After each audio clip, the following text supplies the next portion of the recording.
안녕하세요. 날씨아재 방기성TV입니다. 오늘 날씨가 정말 너무 좋습니다. 그래서 오늘은 올 봄 그리고 초여름 날씨가 어떻게 될지 기상청 3개월 전망으로 좀 알아보도록 하겠습니다. 먼저 기온을 보면 4월과 5월은 평년과 비슷하거나 높을 확률이 각각 40% 정도, 6월은 평년과 비슷할 확률이 50%로 보고 있는데요. 4월과 6월 사이에는 주로 이동성 고기압 영향을 받을 것으로 보면서 4월과 5월 중에는 일시적으로 고온 현상이 나타날 때가 있을 것으로 보았습니다. 강수량 예측을 보면 4월은 평년과 비슷하거나 적을 확률이 각각 40% 정도, 5월과 6월은 평년과 비슷할 확률이 50% 정도로 보고 있는데요. 4월에는 다소 건조할 때가 있겠고 5월과 6월은 남쪽을 지나는 기압골 영향으로 많은 비가 내릴 때가 있을 것으로 보았습니다.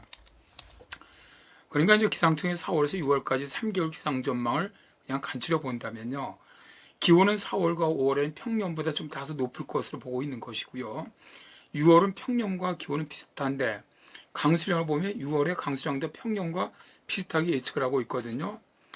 이걸로 미뤄봐서 올해 장마는 평년과 비슷한 시기에 시작하는 것을 일단 예측하고 있는 것 같습니다. 평년의 그 장마 시작 시간이 제주도가 한 6월 19일 정도, 중부지방이 6월 24일에서 25일 정도에 대개 시작을 합니다. 기상청이 올해 봄철 기온이 높을 것으로 전망한 이유는 세 가지가 있는데요. 첫 번째가 양의 북극 진동이 지속되면서 극지방으로부터의 한기 유입이 좀 적을 것으로 보았죠.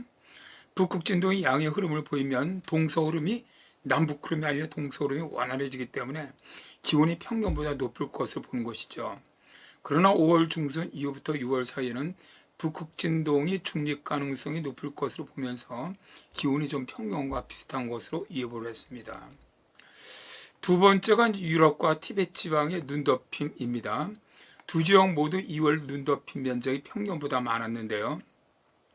이 지역에 눈이 많이 덮여 있으면 우리나라 봄철은 기온이 높은 경향이 아주 강합니다. 세 번째가 지구 가열의 경향이죠.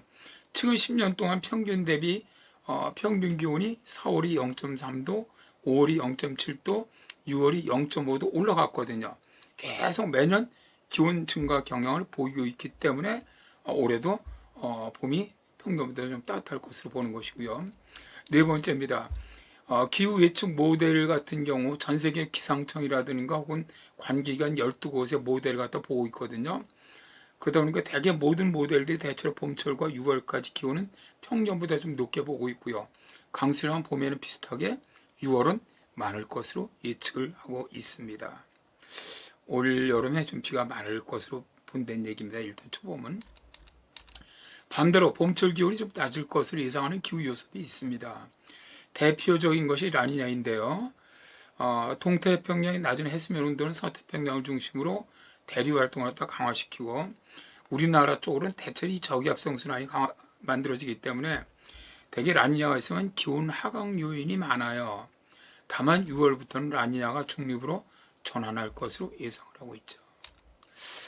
이렇게 이제 봄철 예상을 했는데요. 일단 봄철에는 4월은 기온이 좀 높고 6월은 평년과 비슷하고 4월에는 비는 좀 적게 내릴 것 같고 5월과 6월은 평년과 비슷하다. 근데 이제 세계적인 모델이나 다른 모델들 보면 되게 6월 비가 좀 많을 것으로 보고 있거든요. 그거는 조금 장마가 일찍 시작하는 걸 보는 게 아닌가 싶은데, 그래서 저는 봄보다는 올 여름이 좀 걱정이 됩니다. 우리나라 여름철 폭염이나 장마에 가장 큰 영향을 주는 북극 해빙이 지금 굉장히 많이 녹고 있습니다. 북극 해빙 면적은 현재 최소 6위입니다.